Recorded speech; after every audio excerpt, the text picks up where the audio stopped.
What's up, everyone? This is Tatum. I'm back with another episode of Fuck This Review, where today I'm continuing uh, my Pink Floyd journey. I fell in love with Dark Side of the Moon, and, I just wanted to continue down the journey of their music to, discover some more great shit and, bring you some more dope reviews. So today I'm going to be reviewing Wish You Were Here.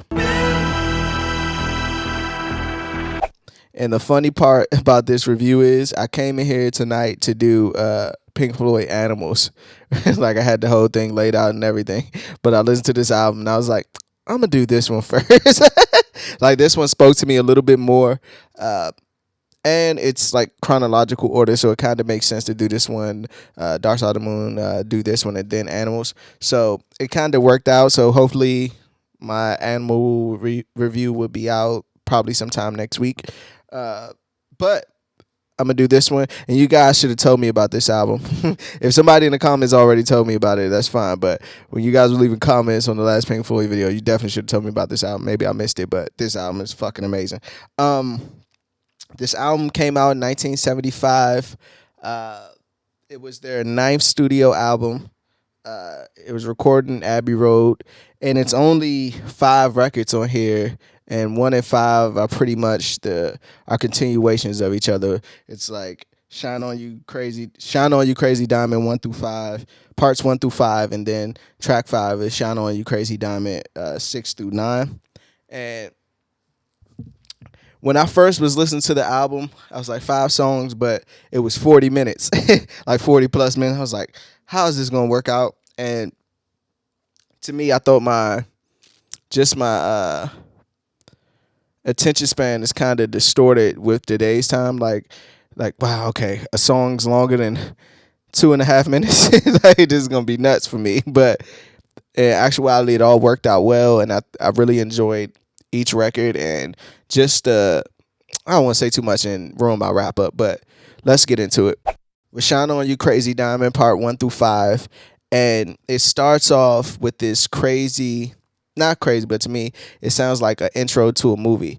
And it got me wondering, like, damn, has Pink Floyd ever, like, licensed their music to movies, or have any of the band members, like, scored movies? Because I think their sound is, like, perfect. It's like a perfect soundtrack or a perfect score to film. And that just sent my mind down there. Because, like, so the lyrics don't even come in till 8 minutes into the record. So, like, but even with that being said, the music is telling a story in itself, and it's one of the things from listening to this album, Dark Side of the Moon and Animal. They're a band that really told the story with just the music, and it could take you through all these forms of emotions just through the music. And growing up, I'm a 90s baby, so growing up in my eras, we don't really get that. Like, we just get a bunch, we always just get words over the beat or instrumentals more than anything. So the fact that I would love to hear someone's opinion who listened to it in the 70s or 80s, or anyone's opinion just on how they interpreted and took it in when you put on the record, and it's 8 minutes of just instrumental before any lyrics come in. So let me know in the comments how you felt about that.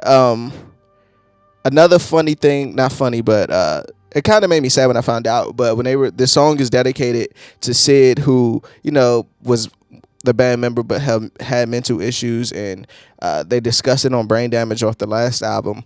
But crazy part, he showed up to the studio like during the session. Oddly, the session for this song, which was about him.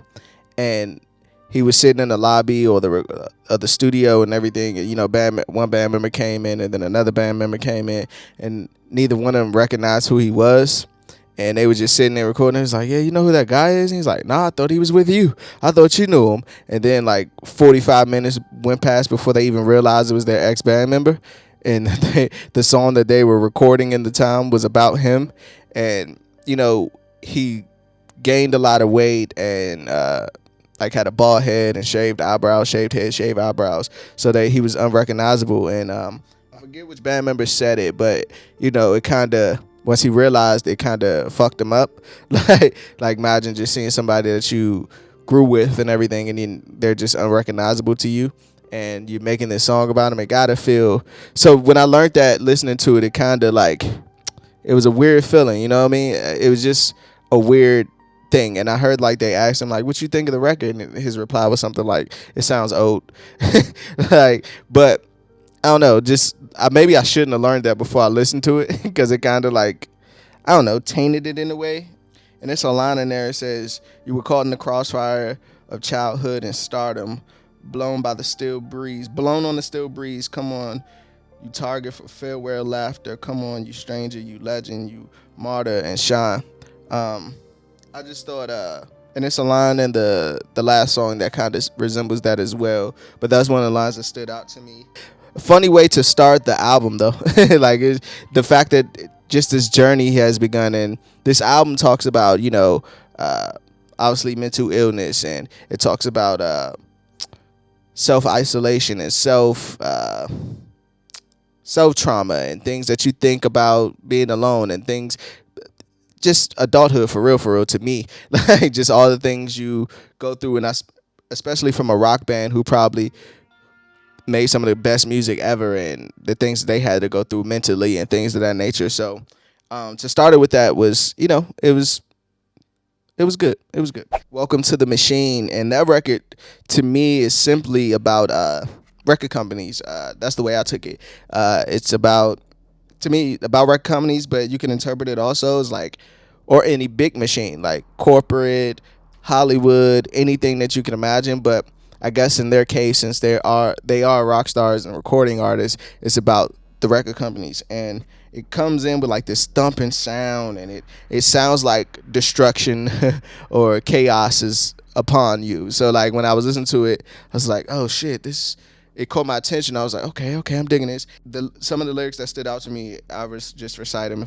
I'm not gonna say it like they said it, but it says, "Welcome, my son. Welcome to the machine. Where have you been? It's all right. We know where you've been. You've been in the pipeline, filling in time, provided with toys and scouting for boys. You bought a guitar to punish your mom. You didn't like school, and you know you're nobody's fool. So welcome to the machine." And it's like a record exec talking to the artist and things of that nature. And the second verse is like, "Welcome, my son. Welcome to the machine. What did you dream? It was all right. We told you what to dream. You dreamed of a big star. He played a mean guitar. He always ate at steak bars. He loved to drive in his Jaguar. So welcome to the machine." And I was like, this is pretty dope. And then it made me think like, God damn, what the fuck was Pink Floyd going through at the time of like 1975? Like, what were they going through with their record company? I mean, that's just an artist kind of thing that they always just have shit with their record company. But I was like, God damn, what were they going through with the record company to make a record like this, and how did the record company feel also when they made the record like this? And then the following record, "Have a Cigar," which was sung by Roy Harper, and who's not in the band or anything. So that was kind of dope that they brought somebody else in to sing. And I heard that they were they had multiple versions and they couldn't decide which version to pick, so they decided on going with his version. And it's just a continuation of Welcome to the Machine, And the way that he sung on the record, it sounds like he's rapping. Well, always had a deep respect, and I mean that. Like, I was like, oh shit, he flowing. That man is spitting. He says, "Always had a deep respect, and I mean that most sincerely. The band is just fantastic. Is really what I think. Oh, and by the way, who's Pink?" Like, which one of y'all is Pink? Like, cause they fucking record execs and A&Rs are just so fucking stupid. Like, it's just all full of bullshit and lies, and they just tell you anything. "I always loved you. Like, this shit is great. This is gonna be the big thing in the world. And by the way, who's Pink?" He like, what? Like, never mind. Like, this song reminds me of a song that's on Animal, like when he's like, "Ha ha, how right you are." Like, the way that he started it out, just the way he was singing, it kind of reminded me of that. If I'm the only one, I could be tripping, but it reminded me of that. It's another line he kind of says like that, but he was like, "Everybody else is just green.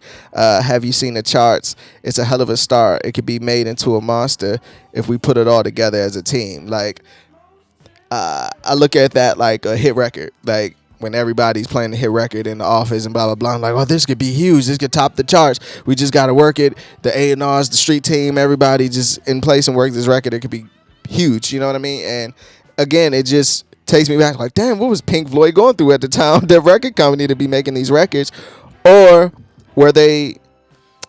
Yeah, I just don't know the backstory with their record companies, because it's always like the most successful artists always like going after their record companies and they're big already. It's like they're supposedly speaking for the like underdogs and under artists and things, and they're just like, but you Pink Floyd, you're the biggest that you go. Like you got, I don't know. It's always funny. That guitar solo in there and the synths they used on there was just crazy. The synth they used throughout this whole album and the next album are just fucking fantastic. Like I'm a huge fan of synths when they're done right and not like, I don't know, weird poppy synths, like 80s synths in a way. And the effect at the end where it's like a sweeping taking out the beat, and then that goes right into Wish You Were Here, and it starts with like the transition was just effortless. So it goes with that sweeping takeout thing, and then it sounds like somebody's changing the station, and then they're finding a record. And you think they're doing this in 1975, so it sounds like somebody's changing the record. Then the next song comes in, and I read somewhere like because at like 71 seconds or something like that. I mean 41 seconds. Fucking 71 seconds. At 41 seconds, you could hear Richard Wright cough, and he said when he heard it, he was like, that's why he stopped smoking cigarettes, because I guess it just sounded terrible to him. It's a standout to me. It might be one of my favorites on the album because it's like this acoustic feel. And when you throw an acoustic song in just like a rock or a pop album, it always catches me. It probably catches anybody just because it's just not what we've been used to hearing to already. And it has like this country feel to it. Walter said the song was about being present in one's own life and freeing oneself in order to truly experience life. So that's what his interpretation of it was. And Gilmore, on the other hand, said he doesn't even perform the song anymore because it reminds him of Sid. Yeah, I just thought that was crazy how, because I think this is one of the only few songs that they wrote together. Like they usually write songs apart, but they wrote this together and it came together pretty great. Well, he didn't say he wouldn't perform the song no more. He said he can't perform this song without remembering Sid. I wanted to get that correct before this went out. And one of the lines that stood out to me, because this song could be interpreted about Sid too. It's kind of crazy that I don't know, man. It's just a lot of songs from not Animal, but Dark Side of the Moon, Brain Damage, and then pretty much 3 songs on this record is inspired by Sid and oneself as well, self-isolation and just going through mental problems and things of that nature. So it was like. So you think you could tell heaven from hell, blue skies from pain. You could tell a green field from a cold steel rail, a smile from a veil. Do you think you could tell? Did you get to trade your heroes for ghosts, hot ashes for trees, hot air for cold breeze, cold comfort for change? Did you exchange a walk-on part in the war for the lead role in a cage? I was like, God damn, these guys are really like that's some crazy. I don't know where they were at in their career when they made this album, but you could tell it was a lot of isolation they were feeling, obviously let down by the record company, and just, I don't know, the baggage that they were carrying this whole record just at the time kind of leaked into this record for me. And then you get to Shine On You Diamond 6 through 9, and that crazy screaming electric guitar in there is just breathtaking. And what's the line? And we'll bask in the shadows of yesterday's triumph and sail on a still breeze. Come on, you boy child, you winner, you loser. Come on, you miner, for truth and delusion and shine. Like I thought that line was just pretty cool. Like because come on, shine on, crazy diamond. And like he says, come on, you miner, for truth and delusion and shine. I just thought that, I don't know. I just thought it was a dope line. And again, it's kind of hard because it's like, damn, how does Sid feel about all this? Like all these records like dedicated to him and about him and inspired by him, and he's not in the band anymore. And I don't know, he comes to the studio, nobody even recognizes him. Like that had to have been more of a downward spiral, I would assume, for someone dealing with just mental issues and things of that nature. Part 8 is probably my favorite part of the I guess the song 6 through 9. That groove is just crazy. I think it was a nice bopping, nice groove they had on there. Part 9, it just makes me sad until the end part where it sounds like it enters a new day. I I don't know, just the vibe and feelings I was getting when listening back to it. Let's get to it. My best songs. And when I'm doing my best songs this time, I'm just gonna pick one because it's only 5 records. I feel like if I pick 3, that's like the whole record. 90% of the record. Best song, I'm gonna go with Have a Cigar. I just like the way that one sounds. Again, I like how I love the flow that was on there, Roy Harper, and yeah, that one stood out to me the most. But all great records though. Worst song, couldn't even pick a worst song. Like picking a bad song out of 5 is kind of nuts. If I had to pick one, one of the part 1 through 9 of Crazy Diamonds, I'm just going any, meeny, miny, mode and say 3. Did I have a favorite line? It's a line he says, which is from I think it's from Shine On You Crazy Diamond, where he says, it just stood out to me. He says, you reach for the secret too soon, you cry for the moon. And I was like, damn, that's kind of, I don't know, you could take that in so many ways. like you reach for the secret too soon, you cry for the moon. Like, I just thought that line kind of stood out to me the most when I heard it. I was like, okay. Rating. Fucks given. I'm going to give this a 4.5, 4.5. 4.5 out of 5 for reasons I will explain in my recap. So let's wrap this shit up.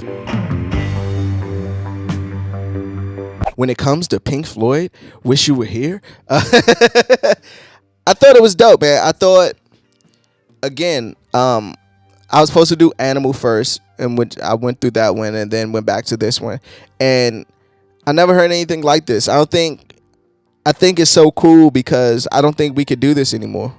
We as like musicians or even consumers would accept this. Like a band releasing an album that's 40 plus minutes, but it's only 5 songs, and songs range from like 11 minutes, from 5 minutes to like, it's so many.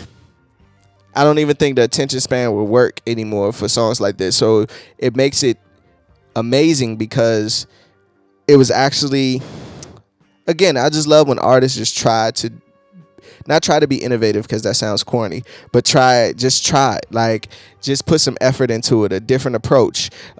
We could give you 8 songs or 10 songs and things of that nature, and you'll be fulfilled as well. But what if we give you 5 songs and you got to sit through track 1 for 11 minutes, or, just to break the barrier of things of the norm. And they did that one with this and the Animal album, and I just thought it was just a cool approach and a different approach. I'm surprised that the record company even allowed this to happen. But I guess it was still like 1975, so I guess music wasn't what it was today, or even like the 90s or early 2000s, where we need 10 songs, we need 20 songs, we need this for streaming, we need this for sales. I just appreciate the effort of them just trying something new and trying something different and coming off Dark Side of the Moon. It's just cool that they continue to progress. So I'm happy I listened to this record. I'm happy I opened the Pink Floyd Pandora's box, and now I'm on this journey scouring through all their records and things of that nature. But that's pretty much it. As always though, fuck this review. I'm Tatum. Peace.